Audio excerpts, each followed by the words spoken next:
ഇതാണ് യഥാർത്ഥ മലയാളി. മലയാളിയുടെ ഏറ്റവും വലിയ ഗുണം, നമുക്ക് സദ്യ കഴിച്ചുകൊണ്ടിരിക്കുമ്പോഴും അപ്പുറത്തവൻ്റെ സദ്യയിൽ മണ്ണ് വാരി ഇടുന്നതിലാണ് നമുക്ക് സന്തോഷം. അല്ലെങ്കിൽ അവൻ എന്ത് കഴിക്കുന്നു എന്ന് അറിയാനാണ് നമുക്ക് സന്തോഷം. സ്വന്തമായിട്ട് ഒരു സന്തോഷിക്കാത്ത ജനതയാണ് നമ്മൾ. ടാറ്റ വന്നു, ടാറ്റ പറഞ്ഞു, ടാറ്റ പോയി.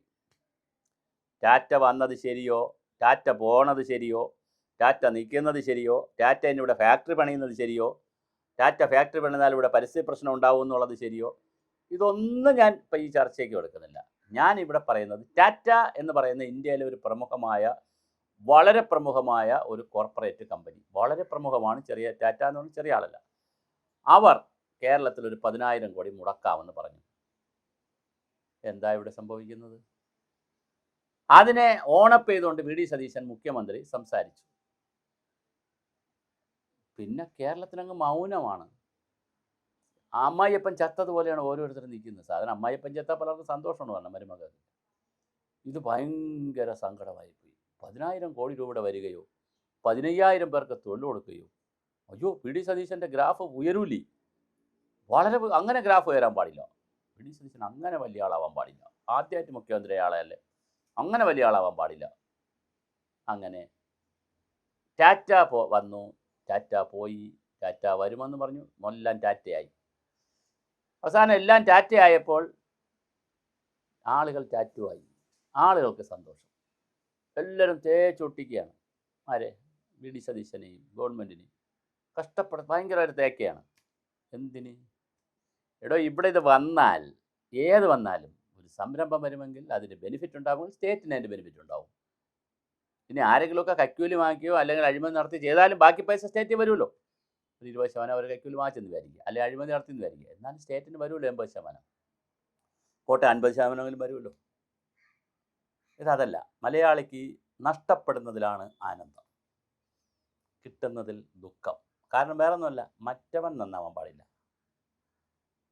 ഞാൻ പരീക്ഷയ്ക്ക് തോറ്റുപോയാലും കുഴപ്പമില്ല, അവനും കൂടി തോറ്റുപോകണം.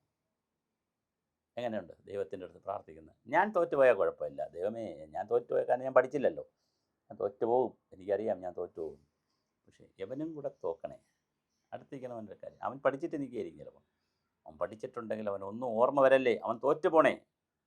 ഇതാണ് നമ്മുടെ ഒരു ആവറേജ് ചിന്താഗതി. നമുക്ക് വിവാദങ്ങൾ ഉണ്ടാക്കി, വിവാദങ്ങളിൽ രമിച്ച്, വിവാദങ്ങൾ കഴിച്ച്, വിവാദങ്ങളിൽ ഉറങ്ങി, വിവാദങ്ങളിൽ ഉണരുക. അങ്ങനെ ഒരു വിവാദ വ്യവസായത്തിൻ്റെ നാടാണ് കേരളം. ഇവിടെ പുതിയതായിട്ട് ഒന്നും വരാൻ സമ്മതിക്കത്തില്ല. രാഷ്ട്രീയ പാർട്ടികളിലാണെങ്കിൽ കുത്തിത്തിരിപ്പ്, ഗ്രൂപ്പ്, അഴിമതി, കൈയിട്ട് വാരൽ, പൈസ അടിച്ചു മാറ്റൽ, അത് വേറൊരു വഴി. ഉദ്യോഗസ്ഥ സംവിധാനമാണെങ്കിൽ അത് മറ്റൊരു തരത്തിൽ. സമ്പൂർണ്ണ സാക്ഷരത എന്നാണ് പറയുന്നത്. എന്തിനാണ് ഈ സാക്ഷരത? ഞാനുമൊക്കെ ഈ സാക്ഷരതാ പ്രവർത്തകനായിരുന്നു പണ്ട്. റിസോഴ്സ് പേഴ്സൺ ആയിരുന്നു. പ്രവർത്തനം എന്ന് പറഞ്ഞാൽ റിസോഴ്സ് പേഴ്സൺ ആയിരുന്നു. ഫാക്കൽറ്റി ആയിട്ട് ക്ലാസ്സൊക്കെ എടുക്കാൻ പോകുമായിരുന്നു. എന്തിന് കേരളം സാമൂഹ്യമായി ഇത്രയും ഉയർന്നു? എന്തിന് സാക്ഷരരായി? സകലയിടത്തും നിഷേധമാണ്. ഒരു കാര്യം ഇവിടെ നടത്താൻ സമ്മതിക്കത്തില്ല. നടക്കാതിരിക്കുന്നതാണ് നമുക്ക് സന്തോഷം. നടക്കുന്നത് നമുക്ക് സങ്കടമാണ്. ഇപ്പം നോക്കൂ, മാധ്യമപ്രവർത്തകർ നോക്കൂ, പത്രങ്ങളെ മീഡിയയൊക്കെ നോക്കൂ, ആർക്കെങ്കിലും സങ്കടമുണ്ടോ ഈ ടാറ്റ പറഞ്ഞതിനകത്ത്? അവസാനം ഇപ്പം ടാറ്റ പറയാതെ നീ പറഞ്ഞെന്തിനടാ എന്ന് ചോദിച്ചാണ് വഴക്ക്. ടാറ്റ എന്തെങ്കിലും പറയാതെയോ എന്തെങ്കിലും കാര്യങ്ങൾ വരാതെയോ ഒരു ഹൈപ്പ് വരില്ലല്ലോ ഇവിടെ. ടാറ്റയിലോ പിന്മാറിയതായിരിക്കും, അറിയത്തില്ല. ടാറ്റയ്ക്ക് വല്ല സമ്മർദ്ദവും കാണും ചിലപ്പോൾ. കേരളത്തിൽ അങ്ങനെ പോയി പൈസ ഒന്നും മുടക്കേണ്ട കാര്യമില്ല. അപ്പോൾ ഒരാൾ കൊണ്ടുവരാൻ നിൽക്കും, മറ്റൊരാൾ നശിപ്പിക്കാൻ നിൽക്കും. ഫലത്തിൽ കേരളത്തിന് കോരന് കഞ്ഞി ഇന്നും കുമ്പിളിൽ തന്നെ. ഈ ഗതികെട്ട രാഷ്ട്രീയം, ഈ നാലാംകിട തുരപ്പൻ രാഷ്ട്രീയം മതിയാക്കിയല്ലാതെ കേരളത്തിലെ ന്യൂജൻ കുട്ടികളും ഇവിടെ നിൽക്കാൻ പോകുന്നില്ല. കേരള സമൂഹത്തിൽ യുവത്വത്തിന് ജോലി കിട്ടാനും പോകുന്നില്ല. ഞാൻ ടാറ്റ വരണം എന്നുള്ള അർത്ഥത്തിലേ അല്ല ഇത് പറഞ്ഞത്. ടാറ്റ പോയതിലും ഉള്ള കാര്യമല്ല ഞാൻ പറയാൻ പോകുന്നത്. പക്ഷേ നമ്മളെ സംബന്ധിച്ചിടത്തോളം ഒരു കാര്യവും പുതിയതായിട്ട് വരരുത്. ഏത് വന്നാലും അതിനെ നമ്മൾ തനിക്കാക്കി, വടക്കാക്കി, ആടിനെ പട്ടിയാക്കി, പേപ്പട്ടിയാക്കി തല്ലിക്കൊല്ലും. ഇതാണ് മലയാളി. അതറിയാനും പറയാനും വേണ്ടി മാത്രമാണ് ഞാൻ ഈ വീഡിയോ ചെയ്തത്.